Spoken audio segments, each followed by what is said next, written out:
I just left the hospital at 3 a.m. after sitting with my mom who's dying of cancer. Tears still on my face, pull into my driveway, and there's some random Botoxed Karen in Chanel sunglasses literally cutting my gate in half with bolt cutters. She hops out of her brand new white Escalade, 2 rent-a-cops behind her, hits me with the smuggest smirk I've ever seen and goes, "Marcus Hendricks? You owe the HOA $3,200 in back fees. Pay now or we slap a lien on this house by Monday." I just stared at her. "Ma'am, I'm not in your HOA." She laughs. "Sweetie, every house on this street is ours now. Easy way or the hard way?" I smiled, walked inside, came back with one piece of paper. Her face went from pink to ghost white in about 3 seconds. "Y'all drop your state below and share your HOA horror stories. What happened next is gonna make your day, I promise. Let me back up and tell you how I ended up in this mess. My name's Marcus Hendricks, I'm 58, did 20 years in Army logistics before I got smart and got out. Been living on this piece of land for 15 years now. Inherited it from my Uncle Ray when he passed in 2009. 2.5 acres of pure freedom at the end of Maple Ridge Drive, complete with the house he built in '87, my workshop, and a little guest cabin where I put up veteran buddies who need somewhere to land on their feet. Uncle Ray was old school, paid cash for everything, built with his own hands, and wouldn't trust a politician to tell him the time. Smart man. Now this HOA nightmare standing in my driveway?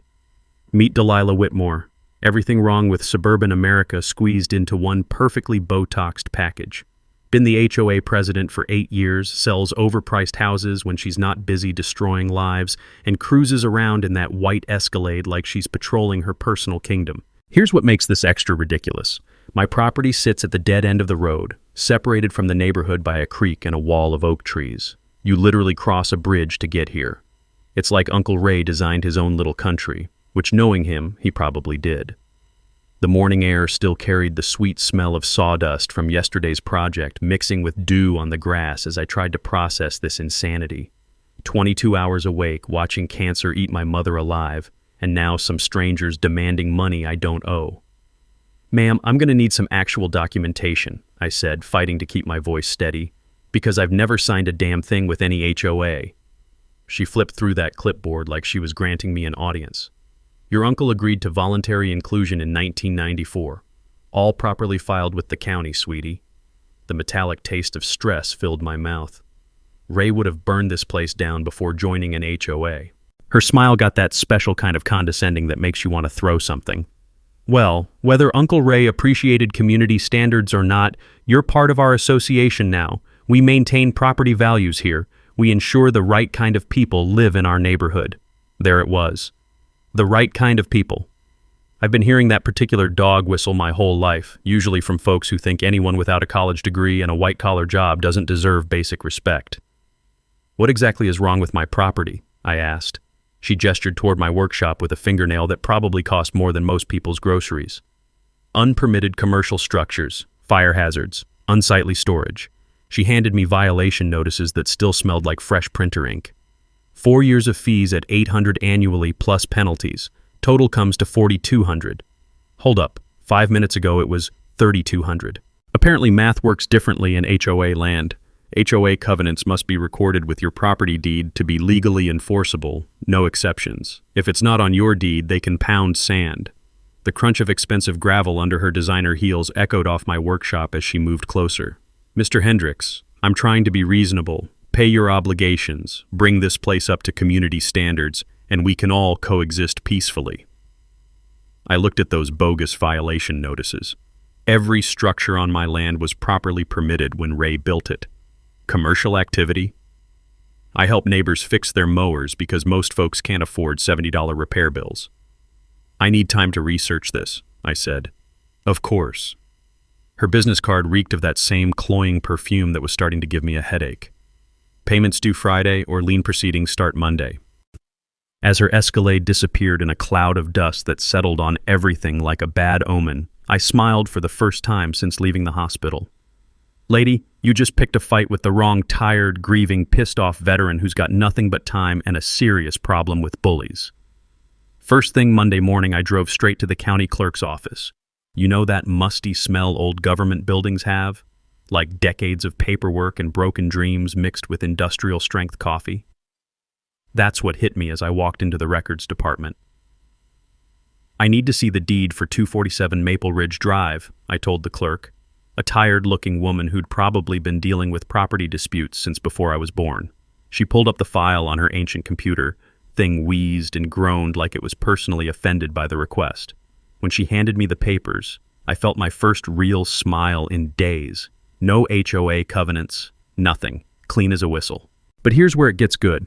I also requested the HOA formation documents, and guess what I found? The Maple Ridge Homeowners Association wasn't even created until 1991. Uncle Ray built his house in 1987. You can't retroactively slap rules on someone who was there first. It's like trying to charge rent on a house someone already owns. I was feeling pretty confident when I got home and found Delilah's Escalade parked in my driveway again. This time, she'd brought muscle. Some sweaty teenager in a security uniform that looked like it came from a Halloween store. "Mr. Hendricks," she announced, clipboard ready for battle, "we're here for the mandatory compliance inspection." "The what now?" "Neighborhood Safety Ordinance. This is Chad, our certified enforcement officer." I looked at Chad. Poor kid was drowning in polyester, complete with a plastic badge that probably came with the costume. The smell of nervous teenage sweat mixed with Delilah's perfume was making my eyes water. "Ma'am, you have zero authority to inspect my property," I said calmly. She was already snapping photos with her phone like some deranged real estate paparazzi. "Fire hazards, unpermitted structures, commercial violations, click, click, click. $500 inspection fee for today's service." Now they were just throwing darts at a board full of random numbers. "Go ahead and document whatever makes you happy," I said. "I'll be making some calls." While Princess Delilah and Deputy Chad wandered around my property like they were shopping for a summer home, I called the county planning office. Took them exactly 3 minutes to confirm what I already knew. Every structure on my land was properly permitted in 1987. The workshop, the cabin, even my tool shed had paperwork older than Officer Chad. But then something caught my eye. I was watching them through my kitchen window when I noticed Delilah pointing at her precious decorative fence, the one that ran along what she thought was our property line. That's when I remembered Uncle Ray's old survey documents in the fireproof safe. I pulled out the original property survey, yellowed paper with hand-drawn boundaries that surveyor had marked back in '87, and spread it across my kitchen table next to a current satellite photo I'd printed. My finger traced the eastern boundary line, counting off measurements. 20 feet. My property extended 20 feet further east than anyone realized, including 15 feet of Delilah's $3,000 designer fence. The same fence she was now photographing as evidence of my property's declining standards. The same fence that was sitting pretty on my land, installed without my permission, maintained at my expense through property taxes. I learned something in the Army about documentation. When someone's trying to screw you, make sure you're the one with better paperwork. Property surveys don't lie. And in boundary disputes, the guy with the most recent professional survey usually wins. Basic real estate law I'd picked up during 20 years of dealing with base housing issues. When Delilah finished her little photography session, she marched back over with Chad trailing behind like a lost golden retriever. "Mr. Hendricks, I've documented 17 separate violations. These need immediate attention, plus today's inspection fee." I looked at her, then at her beautiful fence sitting on my beautiful property. "Mrs. Whitmore, that's a lovely fence you've got there." She looked confused. "What does my fence have to do with your violations?" "Oh, nothing much. Just admiring the craftsmanship. Must have cost a pretty penny." $3,000, she said proudly. "Professional installation, premium materials. The kind of improvement that maintains property values." "I'll bet it was worth every cent." I smiled. "Have a wonderful day." As they drove away, I was already dialing Thompson Surveying. Time to make this official. 3 days later, I had certified proof that Mrs. Whitmore's pride and joy was trespassing on my land. But instead of storming over there like some angry neighbor, I did something Uncle Ray taught me. When you've got the winning hand, play it smart. Certified letter, return receipt requested. Remove your fence from my property within 30 days, or I'll consider it abandoned and dispose of it accordingly. Her response came back faster than a ricocheting bullet, and boy was she pissed. Friday morning, 6 a.m. I'm sipping coffee on my porch when I hear the rumble of a diesel engine coming up my driveway. City code enforcement truck complete with flashing yellow lights like they're responding to some 5-alarm emergency. The officer who climbed out looked like he'd rather be anywhere else on earth. Name tag said Rodriguez, older guy, probably ex-military from the way he carried himself, the kind of man who knew bullshit when he smelled it. Mr. Hendricks, got some complaints about commercial activity on residential property. He held up a stack of paperwork thicker than a phone book. Anonymous reports about noise violations, unlicensed contracting, safety hazards. Anonymous, my ass. I could smell Delilah's perfume on those complaints from 20 feet away. Come on up, Officer Rodriguez, coffee's fresh. We walked through my workshop, clean, organized, every tool in its place like Uncle Ray taught me. Rodriguez stopped at my vintage drill press, running his hand along the cast iron base like he was greeting an old friend. 1952 Craftsman, he said with genuine appreciation. My dad had one just like it. Uncle Ray bought it new, still purrs like a kitten. The morning air mixed shop smells, motor oil, sawdust, and that metallic scent good tools get when they're loved and used right. Rodriguez understood what he was seeing. A craftsman's sanctuary, not some illegal sweatshop. Between you and me, he said quietly, we've been getting a lot of calls from your neighborhood lately. Always anonymous, always targeting veterans or elderly folks.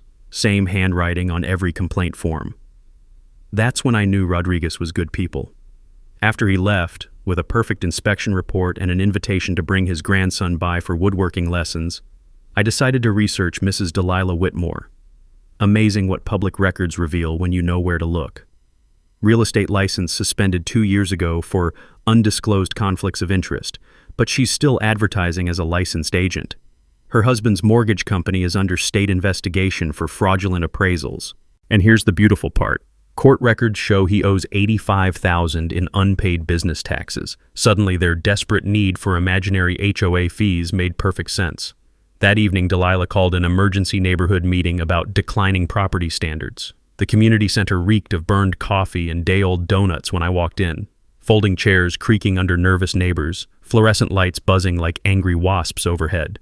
Delilah had prepared a full PowerPoint presentation. Slide 3 featured aerial photos of my property with red circles highlighting every structure, labeled Residential Eyesore, Commercial Violations. My workshop, Uncle Ray's fishing cabin, even my neatly stacked firewood, all branded as neighborhood blight. She'd actually circled my American flag in red marker, like patriotism was offensive to her property values. As you can clearly see, she announced to the captive audience, certain residents have been allowed to operate illegal businesses while the rest of us follow the rules. Mrs. Patterson, 87 years old and sharper than most people half her age, stood up in the back. You're talking about Marcus Hendricks, who fixed my front steps for free when I couldn't afford help. That's exactly the problem, Delilah snapped. Unlicensed work creates liability issues and lowers our standards. Jake Morrison waved his hand. Marcus helped rebuild my deck after the storm. Quality work, no charge. Delilah's plastic smile was cracking. Gentlemen, I understand your personal attachments, but we must maintain community standards. That's when I stood up. Every head turned, and I watched Delilah's face flush above her perfectly applied foundation. Mrs. Whitmore, I said, voice carrying to every corner of that room, before we discuss community standards, maybe you should remove your illegal fence from my property. Dead silence. Even the fluorescent lights stopped humming. Her face went from pink to crimson.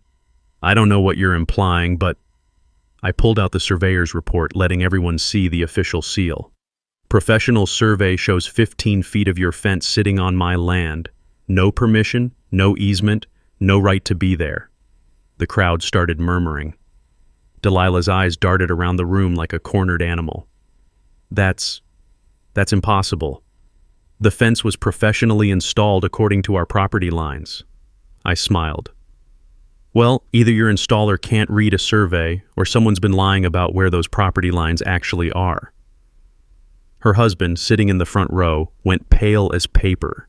He knew exactly what this meant. Their mortgage scam required accurate property boundaries for inflated appraisals. This is harassment, Delilah stammered. I'll be filing complaints with the sheriff's department. You do that, I said. While you're there, maybe ask them about filing false insurance claims. I hear that's a federal offense. The room exploded in whispers. Delilah grabbed her laptop and fled, leaving her husband to face the music alone. And that's when things really got interesting.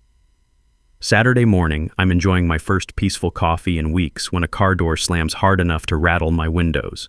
Through the kitchen blinds, I see a sheriff's deputy walking up my steps, looking about as happy as a man heading to his own funeral. Deputy Collins handed me a restraining order with the kind of apologetic expression that said he knew exactly how ridiculous this was.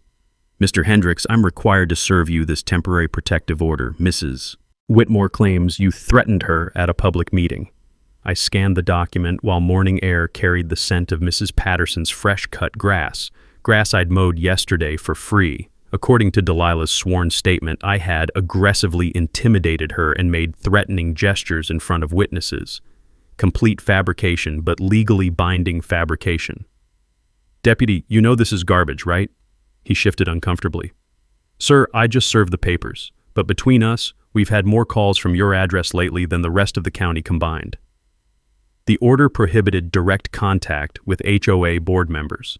Delilah had effectively muzzled me while she continued her extortion campaign. After Collins left, I did what any smart soldier does when facing superior firepower. I called for backup. Uncle Ray's old attorney had been retired for years, but I tracked down Frank Morrison at his fishing cabin. When I explained what was happening, the silence stretched so long I thought we'd lost connection. Marcus, he finally said, your uncle mentioned something about HOA protection when he bought that land. Let me dig through some old files and call you back. While I waited, Delilah struck again. I came back from the grocery store to find my mailbox demolished. Not damaged, completely destroyed. The metal post was twisted like a pretzel, lying in the ditch next to scattered pieces of what used to be my mail. The lingering smell of burned rubber suggested someone had backed over it multiple times. My security camera caught it all. White Escalade, 11:47 a.m., license plate sold, perfectly visible. But mailbox destruction was just the appetizer. Someone had cut through my workshop gate, again, and helped themselves to about $2,000 worth of tools. My grandfather's hand planes, Uncle Ray's socket set, a new circular saw I'd saved 3 months to buy, gone. The metallic taste of rage filled my mouth as I walked through my violated workshop. 20 years of collecting quality tools, and some suburban princess thought she could just take whatever caught her fancy. I called Rodriguez immediately. This is beyond harassment now. This is felony theft. Get everything documented, he said.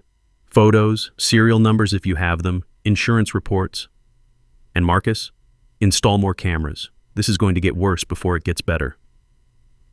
That evening, Mrs. Patterson appeared at my door with a tuna casserole and information that made my blood pressure spike. That Whitmore woman came by this afternoon, she said, settling into Uncle Ray's old recliner. Asking questions about your mental state since your mother's illness. Wanted to know if I felt safe living so close to you. The implications hit like a sledgehammer. Delilah wasn't just after money. She was trying to paint me as an unstable veteran having a breakdown. Set up a narrative where anything I did could be dismissed as PTSD-fueled paranoia. What did you tell her? Mrs. Patterson's eyes flashed with 87 years of accumulated wisdom and zero tolerance for bullshit. I told her Marcus Hendricks has been the best neighbor I've had in 40 years, and if she came around spreading poison again, I'd make sure everyone in town knew exactly what kind of person she really was. Mrs. P, you don't have to fight my battles. Honey, this stopped being just your battle when she started targeting elderly folks like me. Jake got another violation notice yesterday. Apparently his basketball hoop is a neighborhood eyesore. Tom received a complaint about his service dog barking too much. My jaw clenched. She was systematically attacking anyone who'd stood up for me at that meeting. There's something else, Mrs. Patterson continued. I called my friend Dorothy at the bank. Seems the Whitmores are 3 months behind on their mortgage. That fancy Escalade, Repo Man came looking for it twice last week. The pieces were falling into place. Desperate people do desperate things, and Delilah was getting more desperate by the day. That night, I installed motion sensors around my entire property and started researching something that had been nagging at me since this whole mess started. If Delilah was lying about HOA authority, what else was she lying about? By morning, I'd discovered enough dirt to bury her entire operation.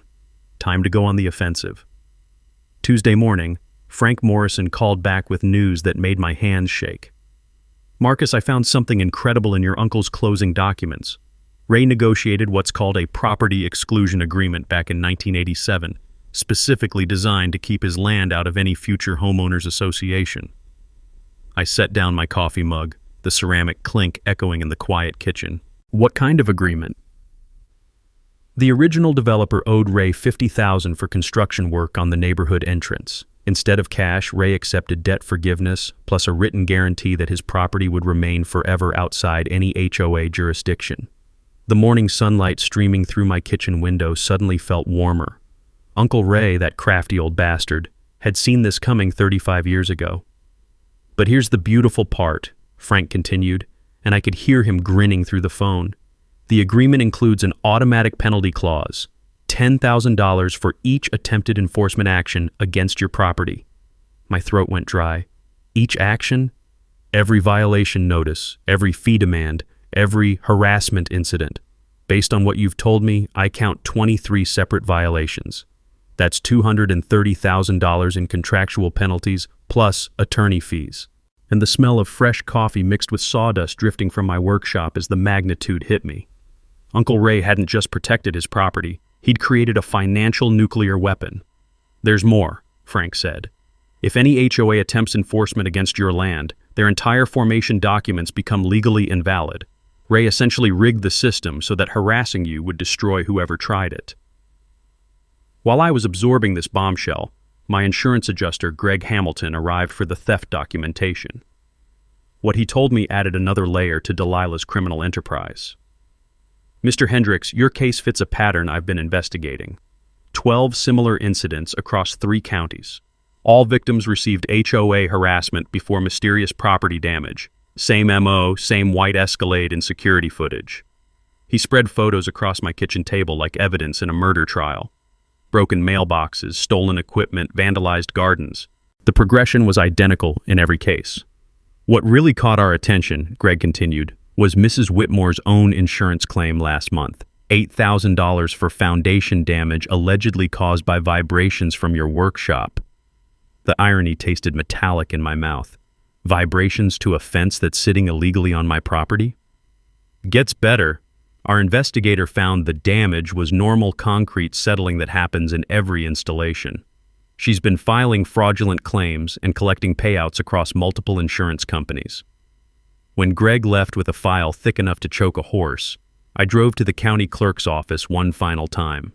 The familiar musty smell of old documents and bureaucratic coffee greeted me as I requested Uncle Ray's complete 1987 files. There it was, 3 pages of legal language that read like poetry to my veteran soul. Ray had anticipated every move Delilah was making, and he'd built the perfect trap. The document was notarized, recorded, and binding on all subsequent owners and assigns in perpetuity, legal language that meant Delilah could go to hell and stay there. On my way home, I stopped at Miller's Hardware for more security cameras. Young Tommy Miller mentioned that Mrs. Whitmore had been asking questions about my purchases. "She wanted to know if you'd bought anything dangerous," he said quietly. Kept pushing even after I told her we don't discuss customers. Seemed real interested in fertilizer and fuel purchases. Now she was trying to paint me as some kind of domestic terrorist. The desperation was getting pathetic. That evening, I sat in Uncle Ray's workshop with the property exclusion agreement spread across his scarred wooden workbench. The familiar sense of old wood and machine oil surrounded me like a hug from beyond the grave. Uncle Ray had given me everything I needed to destroy Delilah's little empire. Time to honor his memory. Wednesday morning, I sat in Frank Morrison's dusty office while he explained how Uncle Ray had basically handed me a legal grenade with the pin already pulled. "Marcus, this property exclusion agreement isn't just ironclad, it's beautiful. Your uncle created a legal trap that gets stronger every time someone steps in it." Frank's fingers traced the document like he was reading scripture. 23 harassment incidents at $10,000 each, plus attorney fees and damages. We're looking at over $300,000 in penalties. The smell of old law books and bitter coffee filled my nostrils as the magnitude sank in. Uncle Ray hadn't just protected his property, he'd created a weapon of mass financial destruction. But here's the genius part, Frank continued. If we prove systematic harassment, the entire HOA formation becomes invalid. Every fee they've ever collected becomes theft. Every rule they've enforced becomes harassment. The whole thing collapses like a house of cards. From Frank's office, I drove to meet insurance investigator Greg Hamilton at Murphy's Diner, same booth where Uncle Ray used to eat breakfast every Sunday for 20 years. Greg spread crime scene photos across the scratched Formica table like evidence from a serial killer case. 47 confirmed victims across 3 counties, Greg said, stabbing his fork into apple pie that smelled like my childhood. Conservative estimate? Delilah's stolen over $400,000 through this operation. My coffee suddenly tasted like ash. $400,000? She's not some desperate housewife, Marcus. This is organized crime with a real estate license. And the beautiful part? Insurance fraud becomes federal the second it crosses state lines.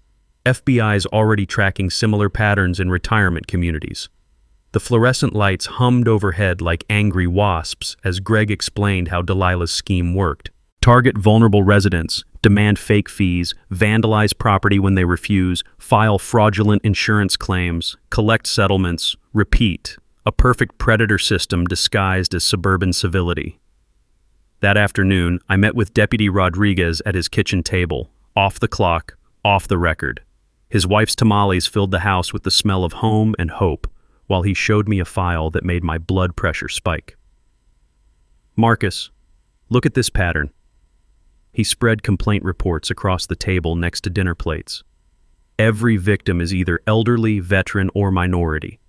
Mrs. Ellis's garden gnomes were culturally inappropriate. Tom's service dog barked excessively. The Torres kids' bicycles were street obstructions. I studied the complaints, seeing the system clearly now. This wasn't random harassment. It was ethnic cleansing disguised as property management. They're systematically driving out anyone who doesn't fit their idea of the right neighbors, Rodriguez continued. Classic intimidation tactics. Make life so miserable people give up and move. The taste of anger mixed with cilantro as I realized how many families Delilah had destroyed while I was dealing with my mother's cancer. Here's what I need from you, Rodriguez said quietly. Tomorrow night's HOA meeting. I'll be there as a concerned resident, plain clothes, recording everything. When she presents those forged documents, we'll have her on felony fraud charges. The drive home gave me time to think about what Uncle Ray would want me to do. He'd built his life around protecting people who couldn't protect themselves, fixing neighbors' problems for free, helping families through tough times, standing up to bullies in small towns where bullies usually win. In my workshop that evening, surrounded by tools Delilah had tried to steal and evidence that could destroy her empire, I made my final preparations.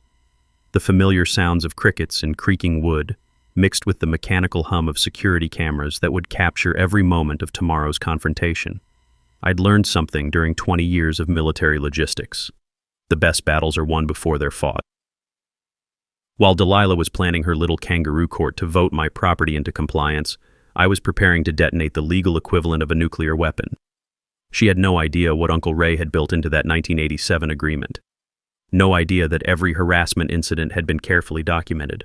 No idea that federal investigators were watching her every move. Most importantly, she had no idea that tomorrow night's meeting would be attended by an insurance fraud investigator, a sheriff's deputy, an investigative journalist, and a very pissed-off veteran with documentation that could send her to federal prison.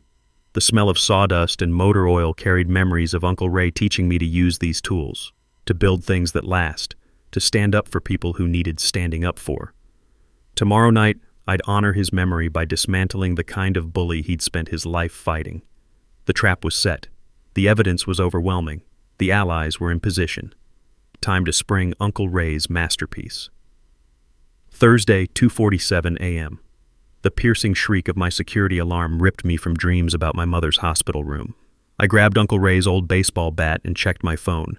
Motion sensors triggered at the workshop, cameras showing someone trying to jimmy the back door. By the time I got outside in my underwear and boots, whoever it was had vanished. But they'd left calling cards, fresh tool marks on my doorframe, designer boot prints in the soft mud, and the cloying scent of expensive perfume hanging in the night air like evidence of desperation. What they didn't know was that I'd installed backup cameras after the tool theft, hidden units with night vision that captured everything. The footage made my blood run cold. It wasn't just Delilah breaking into my workshop, it was Delilah and two men I'd never seen before, professional-looking guys in dark clothes moving with purpose while she stood lookout. This wasn't some panicked suburbanite having a breakdown. This was organized criminal activity. Deputy Collins arrived 20 minutes later, but something felt off about his response. Instead of documenting everything thoroughly, he seemed rushed, almost dismissive. "Probably just kids," he said, barely glancing at the obvious tool marks. "You know how teenagers get." I showed him the boot prints. Size 7, designer tread pattern, definitely not teenage sneakers. "Deputy, these look like women's hiking boots." He shrugged. "Could be anything in this light." After he left, I called Rodriguez directly. "Something's wrong with Collins. He's not investigating this properly." "Marcus, I need to tell you something," Rodriguez said quietly. "Collins' wife works for the Whitmore Mortgage Company, has for 3 years." The taste of betrayal filled my mouth. Even the sheriff's department was compromised. "Who can we trust?" "Me, Frank Morrison, and the feds. That's it. Everyone else might be on their payroll." Friday brought the call I'd been expecting. "Mr. Hendricks, this is David Whitmore. We need to meet." His voice carried the kind of desperation that makes men do stupid things. "About what?" "About ending this before it destroys both our families. I've got $30,000 in cash, clean money, no questions asked. And $30,000, more than I made in 6 months helping neighbors. But the number told me everything I needed to know about how much money they'd stolen over the years." "Where?" "Miller's Hardware, back parking lot, 1 hour. And Marcus, come alone." Frank had me wired up with equipment that would make the FBI proud. "Remember, let him talk. The more he admits, the stronger our case becomes." David showed up in a dented Honda, the Escalade was history, carrying a gym bag that reeked of fear and folded bills. His hands shook as he climbed into my passenger seat. "Marcus, I'm going to level with you," he said, unzipping the bag to reveal stacks of 20s and 50s. "This HOA thing was my wife's idea, but it got way out of hand." The smell of old money mixed with his panicked sweat as I waited for him to dig his own grave deeper. "Delilah's been creative about neighborhood compliance.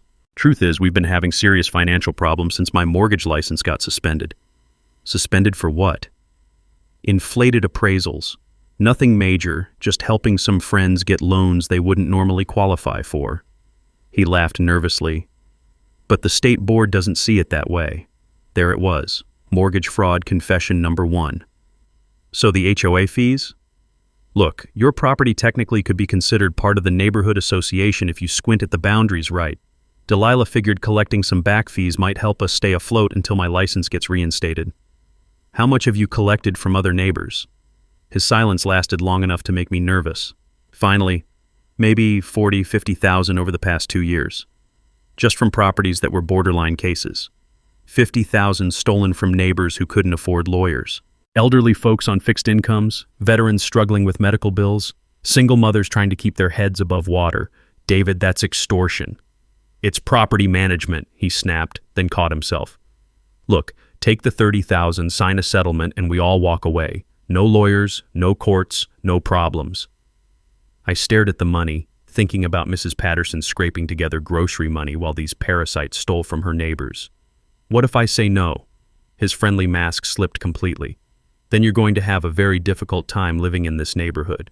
Property damage, noise complaints, code violations, insurance problems. Life can get complicated fast for people who don't cooperate." And there was threat number 2, recorded in high definition. "I'll think about it," I said. He grabbed his money and fled like a man whose world was ending. Because tomorrow night, it would be. Saturday morning brought the smell of fresh-baked cookies and the sight of Mrs. Patterson standing on my doorstep with a plate and a worried expression that told me everything I needed to know. "Marcus, honey, we need to talk," she said, settling into Uncle Ray's old recliner. "Something's not right in the neighborhood." She explained how Delilah had been making rounds all week, visiting every household with a clipboard and that fake smile that didn't reach her eyes. "She's telling everyone you've been making threats, that you're having some kind of breakdown since your mother's illness." The taste of stale coffee turned bitter in my mouth. "What kind of threats?" "Says you've been stockpiling weapons, making angry phone calls, following her around town. She's got 3 neighbors convinced you're planning something violent at tomorrow's meeting. Classic smear campaign. plant the seeds of fear, then position herself as the reasonable victim when everything exploded. Mrs. P, you know that's garbage. Of course I do, but the Hendersons are scared enough to skip tomorrow's meeting. The Johnsons are talking about calling the police if you show up. She's poisoning the well, Marcus. While Mrs. Patterson and I strategized over homemade chocolate chip cookies, my phone buzzed with a text from an unknown number. Last chance. Take the money or face the consequences. David was getting desperate. Good. That afternoon, I was installing additional motion sensors when Jake Morrison jogged over, sweating through his workout clothes and looking like he'd seen a ghost. Marcus, man, I don't know how to say this, but someone's been asking questions about you at the gun store. My blood pressure spiked. What kind of questions? Whether you've bought ammunition recently, what kind of firearms you own, if you seemed agitated during purchases. Jake wiped sweat from his forehead, the salty scent mixing with afternoon heat radiating off my driveway. Manager said it was some woman claiming to be worried about neighborhood safety. Delilah was building a narrative. Unstable veteran, recent trauma, access to weapons, history of threats. If something happened at tomorrow's meeting, if someone got hurt or property got damaged, guess who'd be the prime suspect? Jake, I need you to do me a favor. Tomorrow night, no matter what happens, I need you recording everything on your phone. Can you do that? Already planning on it. Half the neighborhood knows this is bullshit. That evening, Frank Morrison called with news that changed everything. Marcus, I just got off the phone with the FBI. They've been investigating the Whitmore operation for 6 months as part of a larger probe into HOA fraud across the Southeast. The familiar sound of crickets outside my window mixed with the electric hum of anticipation. 6 months? Turns out, David's mortgage fraud is connected to a network of corrupt HOA boards, inflated property appraisals, and insurance scams spanning 4 states. Your case isn't isolated. It's part of a federal racketeering investigation. I nearly dropped the phone. RICO charges. The kind of federal heat that turns suburban scammers into federal prisoners. There's more, Frank continued. Agent Sarah Walsh will be at tomorrow's meeting, posed as a new resident. She wants to see Delilah present those forged documents in person. What about the threats David made? All recorded, all admissible. Marcus, you've handed them enough evidence to shut down a criminal enterprise that's been operating across multiple states. The FBI is very interested in your cooperation. After Frank hung up, I walked through my workshop one last time, breathing in the familiar scents of sawdust and motor oil that reminded me of everything Uncle Ray had taught me about standing up to bullies. The tools they'd stolen, replaced with insurance money and neighbor donations. The gate they'd destroyed, rebuilt stronger than before. The reputation they'd tried to assassinate, defended by friends who knew better. Every attack had made me stronger, more determined, more prepared for the final confrontation. My phone buzzed again. You've made a serious mistake, Mr. Hendricks. Tomorrow night, everyone will see what kind of person you really are. I smiled and typed back, looking forward to it. Sunday evening, the community center parking lot filled with more cars than I'd seen since the Christmas potluck. Word had spread about tonight's special meeting, and half the county seemed curious about the outcome. I parked next to a sedan with government plates and a woman inside who looked like she could arrest someone without breaking a sweat. Agent Walsh, I presumed. Our eyes met through the windshield, and she gave me the slightest nod. Rodriguez was there in civilian clothes, clipboard in hand like any concerned resident. Greg Hamilton had positioned himself near the back with recording equipment disguised as a laptop bag. Jake and Mrs. Patterson sat together in the 3rd row, phones ready. The trap was set. The evidence was overwhelming. Federal agents were in position. Delilah had no idea she was about to walk into the legal equivalent of a wood chipper. Time to honor Uncle Ray's memory and end this nightmare once and for all. The community center buzzed with nervous energy as Delilah called the meeting to order at 7 p.m. sharp. The smell of burnt coffee and anticipation hung thick in the air while residents shuffled into folding chairs that squeaked like mice under pressure. Delilah wore her power suit-like armor, crisp white blazer, designer heels that clicked against the linoleum with military precision. She'd positioned herself behind the head table like a judge preparing to deliver a verdict, her laptop open to what I assumed were the forged documents Frank had warned me about. Ladies and gentlemen, thank you for attending this emergency session, she began, her voice carrying that fake sweetness that made my teeth ache. Tonight we address a serious threat to our community's safety and property values. She clicked to her first slide, aerial photos of my property with red circles highlighting every structure Uncle Ray had built. Marcus Hendricks has been operating in violation of neighborhood covenants for years. Tonight, we vote to bring his property into immediate compliance." Mrs. Patterson raised her weathered hand from the third row. "What exactly has Marcus done wrong?" "Mrs. Patterson, I understand your personal friendship clouds your judgment, but Mr. Hendricks has engaged in commercial activity, constructed unpermitted buildings, and recently made threatening statements about neighborhood leadership." The room murmured nervously. I could see neighbors glancing my way with expressions ranging from curiosity to concern. Delilah's poison was working. "In fact," she continued, clicking to a new slide, "we have documentation proving Mr. Hendricks' property was voluntarily included in our association in 1994. There it was, the forged document that would hang her. She projected an image of what looked like Uncle Ray's signature on HOA paperwork. Professional quality forgery, complete with aged paper and period-appropriate typeface. If I didn't know better, I might have believed it myself. As you can see, Raymond Hendricks clearly agreed to association membership and fee obligations. His nephew has inherited not just the property, but the legal responsibilities that come with it. Agent Walsh, the new resident in business casual, raised her hand. "Mrs. Whitmore, could we examine the original document? The projection is a bit blurry." Delilah's smile flickered for just a moment. "Of course. The original is safely stored with our legal counsel." "I'd love to see it tonight," Walsh pressed. "As a potential new member, I want to understand how property inclusion works. I'm afraid that's not possible without proper notice," and that's when I stood up. Every head in the room turned my way. The nervous energy shifted to electric tension as I walked toward the front, my footsteps echoing off the walls like gunshots. "Mrs. Whitmore, before you continue, I have something the community needs to see." Her face went from confident pink to worried pale in about 3 seconds. "Mr. Hendricks, you're out of order. This meeting follows proper parliamentary procedure." I reached the front table and set down my own laptop, the familiar weight of truth heavier than her lies. "Folks, what Mrs. Whitmore just showed you is a felony forgery, and I can prove it." The room erupted in whispers. Delilah's perfectly applied makeup couldn't hide the sweat beading on her forehead as I connected my laptop to the projector. "Here's the actual 1987 property exclusion agreement, recorded with the county and signed by the original developer." The document filled the screen, Uncle Ray's real signature clear and unforged. "This agreement specifically excludes my property from any future homeowners association." Gasps echoed through the room. Mrs. Patterson smiled like she'd just won the lottery. "Furthermore," I continued, "this agreement includes a penalty clause. Every harassment incident, every false fee demand, every violation notice triggers a $10,000 penalty." Delilah finally found her voice. That's impossible. I've never seen that document." "Really? Because according to my records, you've committed 23 separate violations. That's $230,000 in contractual penalties." The room went dead silent. Even the fluorescent lights seemed to stop humming. "But wait, there's more." I clicked to my next slide.